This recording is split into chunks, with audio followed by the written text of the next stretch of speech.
the glass mirror, I see my inception of my conception and my perception as I look deep into my reflection, and it seems to be another projection that is gleaming at me, and I can't see through it because everything will be complete deception at the first place. And when I look at my face, I can see a new creation, although it will be a detection, a new inspection of what I am, and it causes for overcorrection as I look at the causal reality that will not be plausible, but it will be palpable when I reflect too much and it infects me. And I look back at my inflections and it doesn't make sense, cause I cut myself up in sections, and I got myself completely with this knife that stabs itself in the back. When I turn around the mirror and I see a crack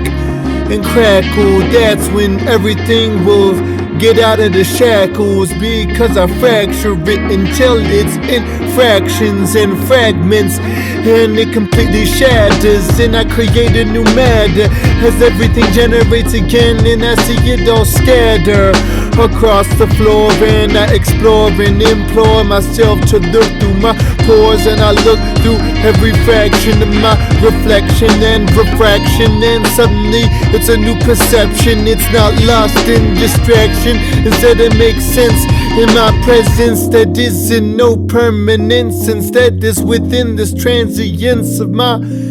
body, within my own existence. My biology and psychology and physiology and neurology will reflect all of this a second that I inflected and projected out of myself, and I inject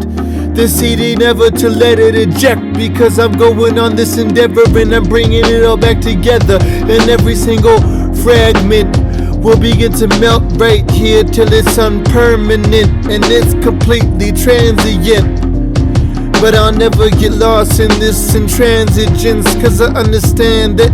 it's not some exigence, instead it won't be no exegesis, because it's a new genesis, a new creation. Once it begins melting and there's some permeation into the earth, and it will continue melting down and melding together, and all the cells within my body will come together and tether, and then suddenly they liquefy as I re-identify, re-reify myself as I alacrify, and I don't falsify myself, instead I seem to modify everything once it moves like a river that moves by.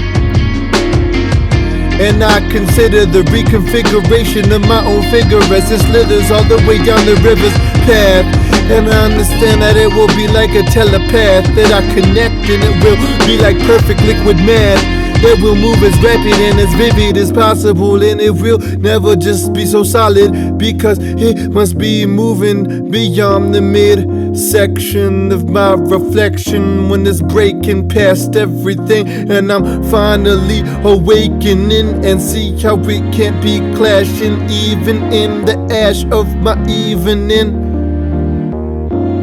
I will be reconceiving